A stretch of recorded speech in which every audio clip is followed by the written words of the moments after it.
I've been with Code 42 for the last 4 years. We're a data security company. We do data protection differently. We incorporate elements of behaviors, activities, basically creating this holistic picture, which often lives in the insider risk space or insider threat space to protect data. So I'm going to be talking today about some learnings that I've seen, certainly thoughts on how to rewire how we communicate when there's an incident, and then those proactive steps. I love stories, so I'm going to share 3 examples of insider risk incidents, and would love thoughts and communication with everyone after or during this talk. So let's get started. Can't see any polls, so I can't get this pulse, but insider threat programs, insider risk programs sometimes live under a data protection program. Sometimes it falls into insider response or incident response. Sometimes this lives in the SOC. Sometimes this is a team of 2 people. The point is, we are all trying to balance so many different hats, and this talk is designed to give you some actual tangible ways to communicate when you see something. So insider threat or insider risk falls under 3 different kind of categories. You have your malicious insider, your negligent insider, and your accidental insider. For the purposes of this talk, I'm not going to be thinking about a workplace violence or sabotage. I'm going to be thinking about data protection and data security, because that is the majority of what these incidents that we see come up, and the things that you might be able to influence. Okay. So this is a big problem. You might have heard that your board is talking about this. You're seeing it in the news. If you're wondering why this is all of a sudden top of mind, it's because this is a growing problem. 32% of organizations surveyed have seen a growth in events from insiders. The average cost of an event is somewhere around $16 million. Number seems incredibly high, but I will show you how you can get to almost half of that in just recovery costs and monitoring post-event. And then 3/4 of people think this is going to grow. I know, tons of money. Yeah, so why is this growing? I think, if you're going to try and tackle insider risk, it's important to think about the elements that are contributing to this environment. Uncertainty. So let's just lay it on the table. There are a lot of layoffs. There's a lot of fear and uncertainty about the future of businesses, the future of roles. No areas are immune to this, which is, it's scary. And fear in an organization leads to behaviors of, what can I do to protect myself, protect my family? You're not thinking about policies. You're not thinking about best practices with sharing with their data with third parties. All you care about is, am I going to have a job tomorrow, and how can I protect myself? So that makes it hard. This is sort of the underlying current that we have to face. The second thing is discontent. So that goes along with this. Not only am I scared if I'm going to have a job, I just saw all my friends get laid off. I just saw, people's lives change. My husband might have been affected, my partner, I have other things going on. I'm unhappy. So what am I going to do? I'm going to look out for ways to protect myself. Again, this is human behavior. So this is a quote from one of the articles. Currently, Aaliyah works 2 full-time tech jobs. Neither company knows, and she runs a consultancy business on the side. While many people work multiple jobs to make ends meet, the opportunity to work multiple full-time jobs in tech has been amplified by remote work and layoffs. In fact, there are over 39,000 people in the overemployed Discord community. I've worked with, we'll say, several dozen organizations to help them build insider threat programs. I have seen several of them with identifying people with multiple jobs. And that ends up being, they're probably working in the same industry. They're probably sharing data back and forth. They get sloppy. All of a sudden, they're caught. But this goes on for many months. So the purpose of this talk is to think about, let's start rewiring these communications that we have so we can get ahead of this And we can do it in a way that continues to foster the culture and the environment that we want in our organizations. Okay. So I think most engineers or analysts in security are very comfortable hitting the malware, the code reviews, they know how to respond. But the sad brain doesn't know how to necessarily confront their peer or their friend or even an executive who might be doing something malicious. So we often take security engineers and analysts and force them to tackle these insider threat incidents without the right training or understanding of appropriate response. Many times teams are siloed, so they don't have those partnerships to talk to HR, or they don't know when to bring in legal. And it ends up being this impulse reaction when they see something. So impulse reaction being like, you stole data, I am going to fire you, or I'm going to, you're cut off, or we're locking your machine. And what does that do? That builds mistrust, that builds workplace resentment, et cetera, et cetera. So we have to think about how we can rewire this conversation. But again, this problem is hard, okay? There are a ton of alerts and there's a ton of volume that comes out of alerts and file movement and day-to-day activities. It's really hard to distinguish if something was intentional, that's getting their work done, or if somebody is moving something maliciously, or if there's something else going on. It's really hard. There's a lot of volume. So what do? We throw more technology at it. We think, all right, well, I have my DLP, I'll have a CASB, I'll put a UEBA on, and oh man, that's a lot of alerts, and I'm just gonna put it in my SIM, and hopefully that has some back-end magic, and I don't really have to address it. But that's not the case at all. Insider risk and insider threat is a human problem. So mitigation of new events means you have to work with your peers to start to shift behaviors, and you're going to need to have some communication directly with people. Maybe it's one-on-one where you're speaking, or maybe you're just sending a Slack message that's done in an empathetic way. So let's take a final comparison of the difference and thoughts between responding to malware and responding to insider risk. All right, malware, easy. It's a bad actor. It's fast moving, it's propagating.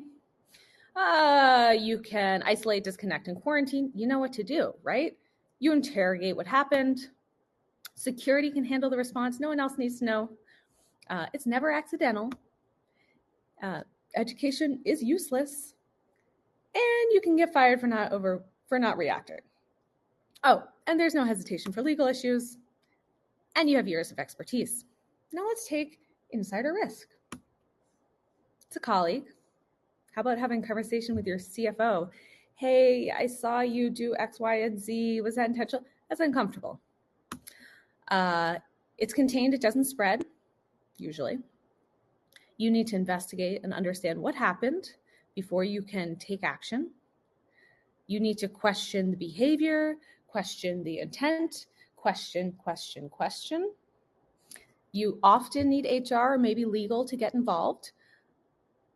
It's often accidental. So again, the intent has to come in with kindness or the interrogation has to come in with a kindness versus you did something bad. Education is critical. People need to know what's acceptable and what's not.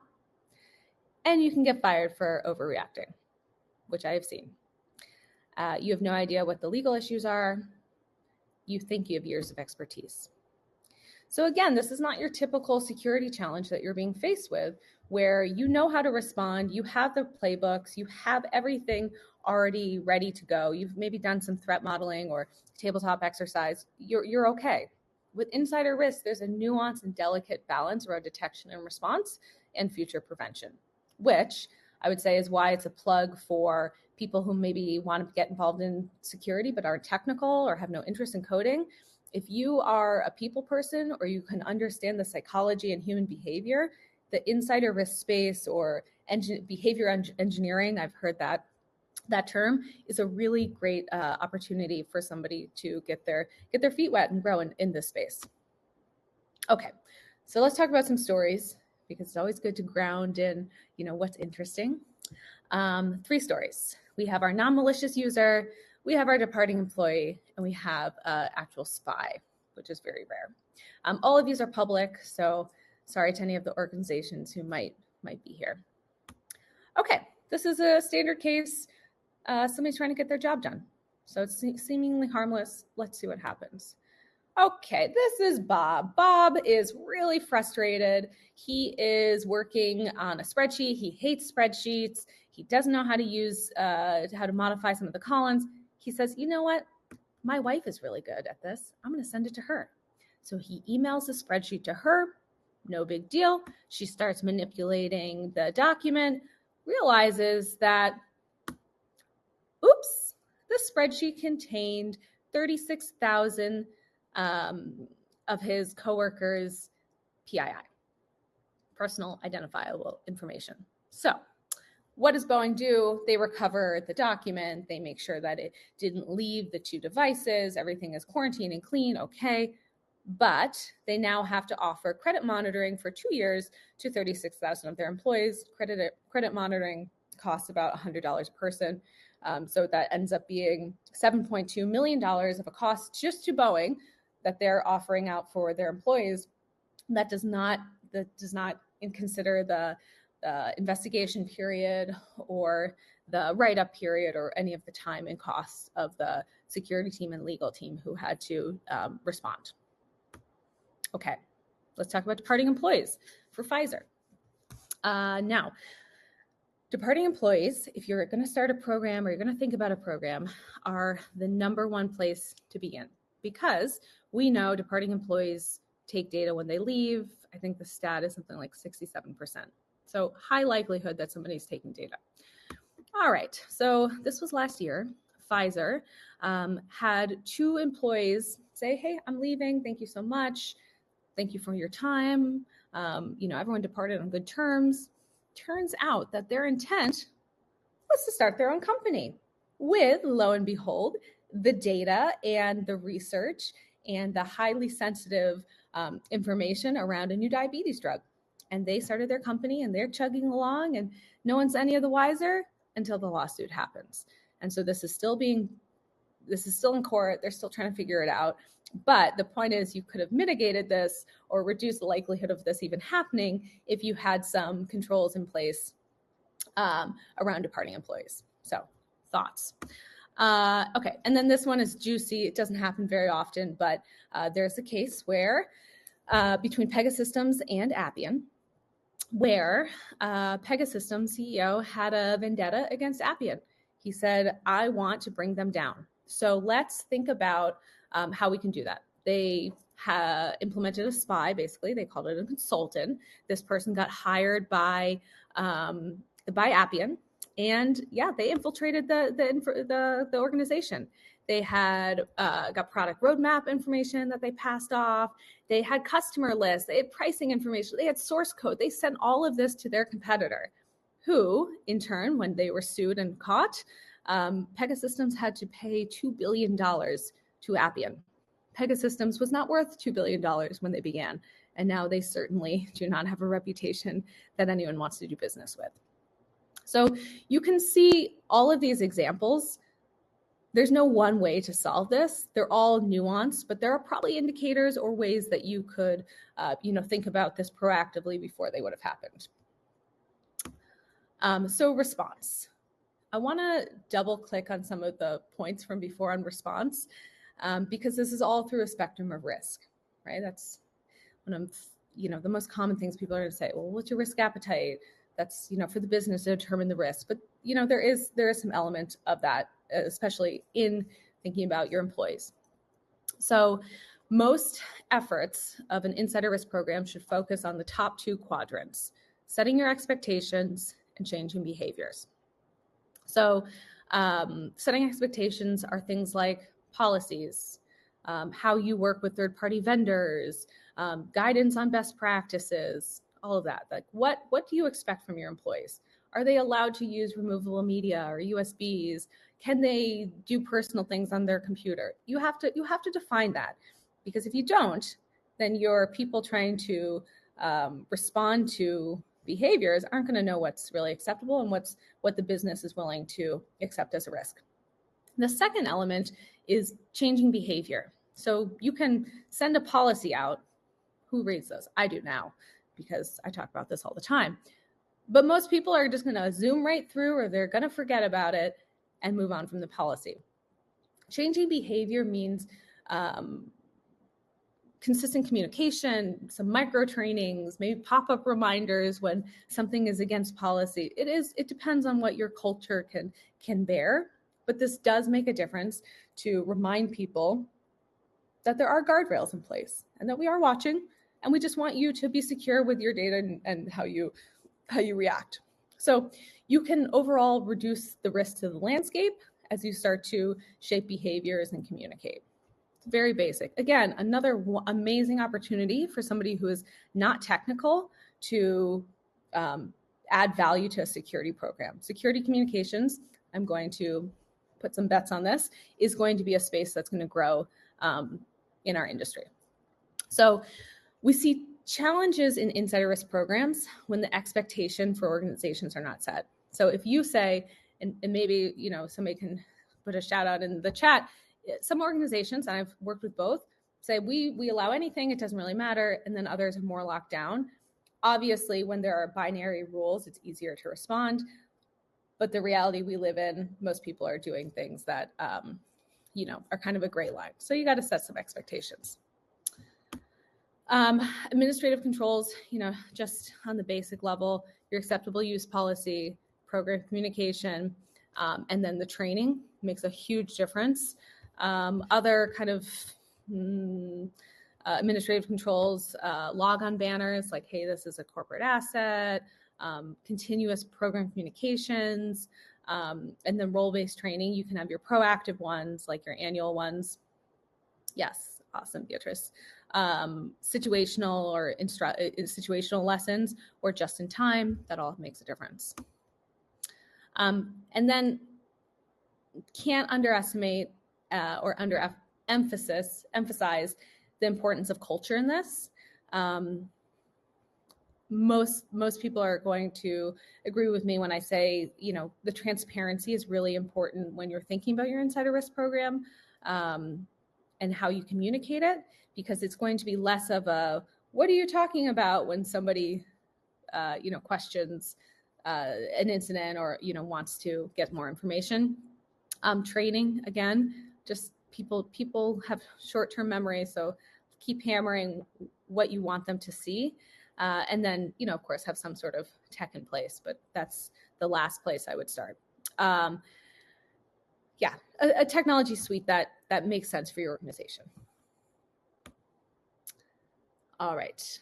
If you take nothing else from this, walk away with this image, because the role in insider risk mitigation is to be the bumpers that allows your company to do what they need to do to work fast, but when there's boundaries that are crossed, you can pull them back in. So how do you do that? With empathy. We say something called empathetic investigations. I think it might be trademarked, so it's kind of silly. But as security practitioners, we are experts at creating policies and sending out annual trainings and expecting compliance from our employees, because it makes logical sense. But ensuring our employees are able and willing to follow those policies are also our responsibility. And the best way that we can start to get them to want to do that, not be the human firewalls, is by communicating in an empathetic way. So let's practice. Okay, connect. You moved a company file to personal cloud account. That's against policy. How about a softer approach? Hi, we noticed that a document titled onboarding notes was saved to a non-corporate cloud service. Did you mean to do that? So we have this set up actually in Slack. So, somebody sends something that's outside of our guardrails, you might get a Slack message to just kind of talk through this. How about reassurance? There are repercussions for breaking a security policy. I mean, how easy would that be to say? How about this? Don't panic. We're not here to reprimand you. We understand that folks make mistakes And we are here when we're moving quickly. Like, hey, we can help you remediate this. No big deal. We got you. How about recover? We need a Zoom call with screen share to watch you put back and delete that from your machine. How about this? Can I set up a Zoom call to help you reverse this? Much softer. You're going to want to work with somebody who is not seeming angry and making you into this bad person. Let's, back up and be a little kinder. And of course, educate. Due to the action you are being assigned our security policy training, and you are required to complete it within the next 10 days. How about this? We have secure ways to share data, and it's all summed up in this short lesson. Blah, blah, blah, blah, blah. As you can see, immediately the reaction you're going to get when you take an empathetic approach is going to be of openness and maybe, sharing like, hey, yes, I did that. I'm really stressed. This is what's happening on my life. And then you can maybe offer, we have this HR group that will help you work through these personal issues. You're starting to open the aperture of how to help people versus shutting things down, which is, a huge part of insider risk mitigation. Okay, summarizing this up, you can't do this alone. The cross-functional element is huge. Understanding what your culture will allow, how your culture wants to be communicated with. We're a Slack shop, so we use Slack. Maybe you all, I don't know, or on Teams. That's an easy one. Maybe everyone is an email-centric place, so you respond in email. Whatever it is, find out the best ways to communicate that supports the culture that you're within. Engage with your partners. Those are your HR, your legal, maybe your data owners, your managers, to just say, this is how we plan on communicating to people, or this is how we plan on responding. What's going on in your group. Something also to not overlook is big projects or shifts, right? Like, hey, we just had a reorg. There's a lot of upset people. Like, what can we do to support that, or what might we be seeing? There's some shifting in roles. What is that going to look like from a alerts perspective? Is this going to spike everything? Do we need to recalibrate? Have those conversations. And then, of course, be proactive. Look at the employee life cycle. Our wonderful example showed that. But think about onboarding. If people are taking data, they're probably bringing it in as well. So how can you get ahead of that? That's, again, probably the training. That might be an HR thing. It might be, security visiting the new hires, whatever it is. Put the new hires in watch lists. And if you see data coming in, you can easily start to request deletion and, take the next steps. So don't do this alone. Your final notes, transparency. It goes a long way with anything in this space. Education. No one's reading your acceptable use policy, so you got to remind them. And then empathy. Remember, these are your peers and your friends, and most people have other things going on besides work, so mistakes happen. So thank you. Thank you very much for the time. This is an awesome conference, so I'm happy to be part of it. Any questions? Feel free to reach out to me here or on LinkedIn or wherever works for you. Yes, empathy is huge. I don't think we're taught that, when you're responding to alerts. Okay, take care, everyone. Enjoy the rest of the sessions. I'm excited to get in some too. Look forward to connecting. Bye.